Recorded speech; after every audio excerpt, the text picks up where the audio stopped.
तो फ्रेंड्स, आज हम आपको पिछली वीडियो में हमने शुक्राणु के बारे में बताया था।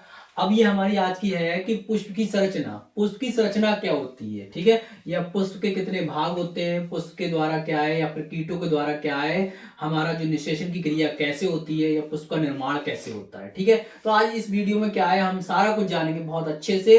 और एक इस वीडियो में क्या है, आप पूरी पुष्प की संरचना की क्या है, पूरी बायोग्राफी आप समझ जाएंगे मात्र एक वीडियो में। ठीक है, तो आइए चलते हैं। अगर बात की जाए पुष्प की संरचना की, तो सबसे पहले हम बात करते हैं पुष्प के भाग की, कि पुष्प के कितने भाग होते हैं। तो पुष्प के कितने भाग होते हैं, सबसे पहला होता है इसका बाह्य दलपुंज। क्या होता है? बाह्य दलपुंज, जिसको कैलेक्स बोला जाता है। उसके बाद दूसरा होता है दलपुंज, जिसको कोरोला बोला जाता है। एक पुंग होता है, जिसको एंड्रोसियम, और जायम जेनेसियम। ठीक है, तो ये क्या है, पुष्प के चार भाग होते हैं। कितने भाग होते हैं पुष्प के? चार भाग, बाह्य दलपुंज, दलपुंज, पुमंग और जायम। अब इसमें देखो, मैं आपको बताऊं कि बाह्य दलपुंज, दलपुंज, पुमंग, जायम होते क्या है। तो फूल की ओर चलते हैं हम। तो यहाँ पे ये जो ग्रीन कलर की होती है पत्तियां, जो नीचे ग्रीन कलर की होती हैं, इनको बोला जाता है बाह्य दलपुंज। क्या बोला जाता है? बाह्य दलपुंज। ये जो ग्रीन की होती है, ये बाह्य दलपुंज बोली जाती हैं। और ये जो पत्तियां होती हैं हरे रंग की होती हैं। और बाद में ये पत्तियां क्या होती हैं, जब फूल खिल जाता है, तो फूल के खिलने के बाद क्या है, पहले ये लगी हुई होती है, फूल खिलने के बाद क्या है, ये यानी कि गिर जाती है, नीचे की ओर गिर जाती है। तो उनको बोला जाता है, जो हरी पत्तियां होती हैं फूल के नीचे, उनको बाह्य दलपुंज बोला जाता है। और ये जो रंग बिरंगी पत्तियां होती हैं, यानी कि कोई भी फूल है, ए टू जेड कोई सा फूल हुआ, तो उसकी जो रंग बिरंगी पत्तियां होती हैं वो क्या कहलाती हैं? दलपुंज कहलाती हैं। यानी कि रंग बिरंगी पत्तियों क्या कहते हैं? दलपुंज कहते हैं। फूल की रंग बिरंगी पत्तियां क्या कहलाती हैं? दलपुंज। अब अगर बात की जाए, यानी कि जितनी भी रंग बिरंगी पत्तियां दलपुंज कहलाएंगी, तो कुछ फूल जो होते हैं दिन में सुगंधित होते हैं, और कुछ फूल क्या होते हैं, रात्रि में सुगंधित होते हैं। तो क्या आप बता सकते हैं कि रात्रि वाले फूल ज्यादा सुगंधित होते हैं, दिन में खिलने वाले फूल ज्यादा सुगंधित होते हैं? नहीं, दिन में खिलने वाले फूल ज्यादा सुगंधित नहीं होते। रात में जो फूल खिलते हैं वो क्या है, ज्यादा सुगंधित होते हैं। ठीक है, जैसे रात की रानी है, रात की रानी जो फूल है वो क्या है, रात में खिलने वाला है, और जो क्या है, सबसे ज्यादा सुगंध देता है, जिसकी ओर क्या है, भौरे बहुत जल्दी, भंवरे जो होते हैं बहुत जल्दी आकर्षित होते हैं। यानी जितने भी कीट पतंगे होते हैं वो उन फूलों की ओर ज्यादातर आकर्षित होते हैं। ठीक है, तो यानी कि जो इनकी पत्तियां दलपुंज होती हैं, वो फूलों को क्या है, यानी सॉरी, जो कीट पतंगों को क्या है, आकर्षित करने का काम करती हैं। ठीक है, ये सुगंधित होती हैं, और ये रंग बिरंगी होती हैं। इन पत्तियों क्या कहा जाता है? दलपुंज कहा जाता है। आपने देखो, जितने भी फूल होंगे वो क्या है, यानी कि जितने भी रंग बिरंगी पत्तियां होंगी फूल की, चाहे गेंदा का फूल हुआ, गुलाब का फूल हुआ, कनेली का फूल हुआ, चमेली का फूल हुआ, ठीक है, किसी का फूल होगा तो उसकी जो रंग बिरंगी पत्तियां होंगी वो क्या कहलाएंगी? दलपुंज कहलाएंगी। ठीक है, इतना समझ में आ गया। और ये दलपुंज जो होते हैं प्राय सुगंधित होते हैं, अर्थात पुष्प की रंग बिरंगी पत्तियां क्या कहलाती हैं? दलपुंज कहलाती हैं। अच्छा, उसके बाद बात करते हैं पुमंग। पुमंग क्या होता है? पुरुष का नर भाग। ये लिखा है, चाहे इसका स्क्रीनशॉट ले लो पहले, यहां फिर बाद में रफ हो जाता है। ठीक है, यहाँ पे जो पुमंग का, पहले स्क्रीनशॉट ले लो। पुरुष का जो पुमंग क्या होता है, पुरुष का नर भाग होता है। पुमंग क्या होता है, पुरुष का जो नर भाग होता है वो क्या कहलाता है? पुमंग कहलाता है। और पुरुष का जो स्त्री, मादा का स्त्री भाग होता है वो क्या कहलाता है? जायांग कहलाता है। यहाँ पे आपको दो चीज नजर आ रही है, ये जो पुमंग होता है वो नर का भाग होता है, और जायांग होता है वो मादा का भाग होता है।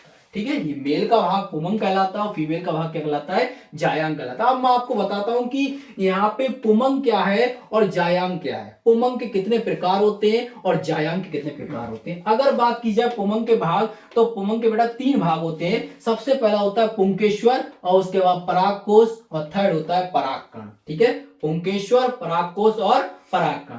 अब मैं आपको क्या है, इसकी ओर ले चलता हूं कि यहाँ पे क्या है, कौन से पुंकेश्वर है, कौन से परागकोश है, कौन से परागकण है।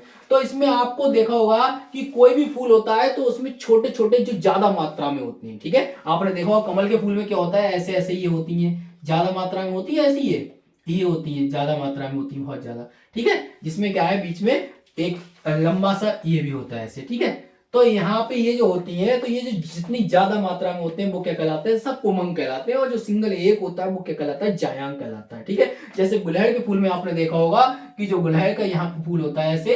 ठीक है, तो गुलहड़ के फूल में क्या होता है, आपने देखा होगा कि इसमें क्या होता है, ऐसे एक लंबा सा ये होता है निकला हुआ। ठीक है, ऐसे होता ही है।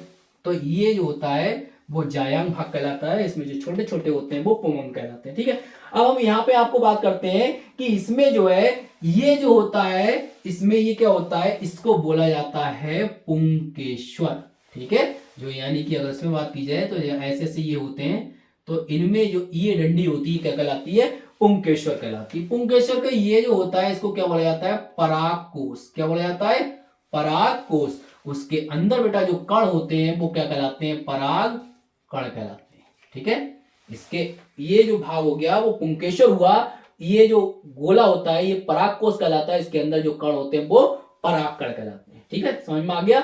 ये जो तीनों भाग है वो काय के हैं, हमारे पुमंग के भाग हैं। काय के भाग है, पुमंग के भाग हैं। ठीक है, तो पुमंग के कितने भाग होते हैं, पुंकेश्वर, परागकोश और परागकण। ये डंडी जो है ग्रीन कलर की, अब कैसे समझ लो, वो तो ये पुंकेश्वर कहलाती है, ये गोला होता है जो कोश वो परागकोश कहलाता है, इसमें हमारे परागकण रहते हैं, और ये जो कण क्या कहलाते हैं वो परागकण कहलाते हैं। ये तो होगा पुरुष के भाग। अगर जायांग मादा के भाग की बात की जाए तो ये जो बीच में ये होता है ये मादा का भाग कहलाता है। ठीक है, इसके भी 3 पार्ट होते हैं। इसके सबसे ऊपर वाला पार्ट कहलाता है हमारा वर्तिकाग्र। क्या कहलाता है, वर्तिकाग्र। और सेकंड का ये कहलाता है, क्या कहलाता है, वर्तिका।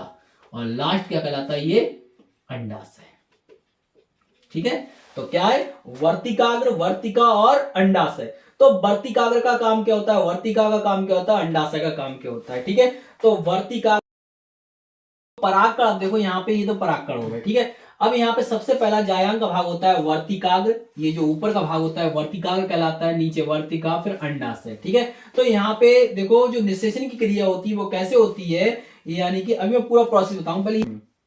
ठीक है, तो यहाँ पे ये जो हो गया हमारा, वो इसके जायांग के कितने भाग होते हैं, 3 भाग होते हैं, वर्तिकाग्र, वर्तिका और अंडाशय। ठीक है, तो यहाँ पे जो परागकण होते हैं सबसे पहले कहाँ पहुंचते हैं, वर्तिकाग्र पे पहुंचते हैं, फिर वर्तिका पे, फिर अंडाशय, यहाँ से बीज का निर्माण हो जाता है। ठीक है, अगर बात की जाए परागण की, तो परागण की क्रिया क्या होती है, जब पुमंग के परागकणों का, मतलब इनके जो परागकण हैं, पुमंग के परागकणों का मादा के वर्तिकाग्र पर पहुंचने की क्रिया क्या कहलाती है, परागण कहलाती है। यानी कि परागकणों का मादा के वर्तिकाग्र पर पहुंचने की क्रिया क्या कहलाएगी, निषेचन। क्योंकि यहीं से निषेचन हुआ।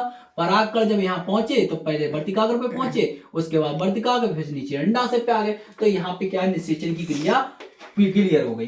ठीक है, अगर बात की जाए परागण के प्रकार की, तो परागण कितने प्रकार का होता है, 2 प्रकार का परागण होता है हमारा। एक होता है स्वपरागण, एक होता है परपरागण। क्या होता है, स्वपरागण और परपरागण। अब मैं आपको पहले ये प्रोसेस आपकी समझ में आ गई कि पुमंग के 3 भाग होते हैं, पुंकेश्वर, परागकोश और परागकण। यहाँ बीच में एक जो पार्ट होता है वो जायांग कहलाता है, इसको मादा भाग बोला जाता है। इसके 3 पार्ट होते हैं, वर्तिकाग्र, वर्तिका और अंडाशय। अब मैं आपको स्वपरागण और परपरागण की पूरी प्रोसेस बता, ठीक है, कि स्वपरागण क्या होता है और परपरागण क्या होता है। देखो यहाँ पे स्वपरागण की बात की जाए तो यहाँ पे देखो, अभी मैं बना रहा हूं,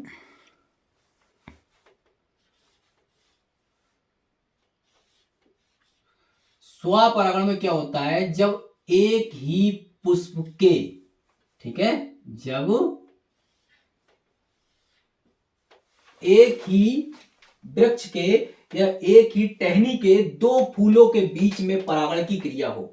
एक टहनी के जब 2 फूलों के बीच में परागण की क्रिया होती है तो उसको बोला जाता है स्वपरागण। ठीक है, परागण की क्रिया होती कैसे, देखो, जैसे मान ली यहाँ पे जो कीट पतंगे होते हैं तो वो क्या है, यहाँ पे ये जो परागकण होते हैं, जितने भी ये परागकण हैं, तो जैसे मान ली भंवरा ही मान लो। ठीक है, अब भंवरा, मैं प्रोसेस बता रहा हूँ पूरी। भंवरा क्या है, ये जो परागकण है तो परागकणों पे बैठा, उसके जो पैरों के जो पैर थे तो उसमें क्या है, इसके जो परागकण थे वो चिपट गए। ठीक है, परागकण लग गए पैरों में। अब ये पैरों में परागकण लग गए तो ये इसी फूल के दूसरे फूल पे बैठ गया, और दूसरे फूल पे पुमंग पे ना बैठ के कहां बैठा, मादा भाग पे, मतलब जायांग पे बैठ गया। ठीक है, तो जब ये जायांग पे बैठा और जायांग के यहाँ पे वर्तिकाग्र पे बैठा तो इसके जो पैरों के जो परागकण थे वो वर्तिकाग्र पे आ गए, और वर्तिकाग्र से नीचे पहुंच गए, और नीचे क्या है, अंडाशय में पहुंच गए, और यहाँ पे क्या है, फूल का निर्माण, पुष्प का निर्माण हो गया। ठीक है, तो यानी कि जब एक ही टहनी के 2 फूलों के बीच में संकरण होता है तो इसको बोलते हैं, या परागण होता है तो वो कहलाता है स्वपरागण। ठीक है, और जब क्या है, भिन्न भिन्न यानी कि अलग अलग फूलों के बीच में जब संकरण की क्रिया होती है, परागण की क्रिया होती है, तो वो कहलाती है परपरागण। जैसे मान लीजिए एक फूल क्या है, गुलाब का है, और दूसरा फूल क्या है, कनेर का है, या फिर क्या है, इसका है, ऐसा ये फूल है। ठीक है, तो जब क्या है, यहाँ पे जब दोनों फूल अलग अलग हैं तो भंवरा क्या है, यहाँ पे परागकण लेके और इसके वर्तिकाग्र पे पहुंचा, तो ये डिफरेंट मतलब दूसरा फूल है, दूसरे फूल के क्या है, जब यहाँ पे बैठा हुआ है तो भंवरा क्या है, यहाँ से परागकण लेके इसके मादा के वर्तिकाग्र पे पहुंचा, तो यहाँ एक टहनी का फूल नहीं है, अलग अलग टहनी के फूल है, तो ये क्रिया होती है परपरागण। ठीक है, और जब एक ही टहनी के एक जैसे फूल होते हैं तो वो क्रिया होती है स्वपरागण। ठीक है, तो स्वपरागण और परपरागण आप समझ गए।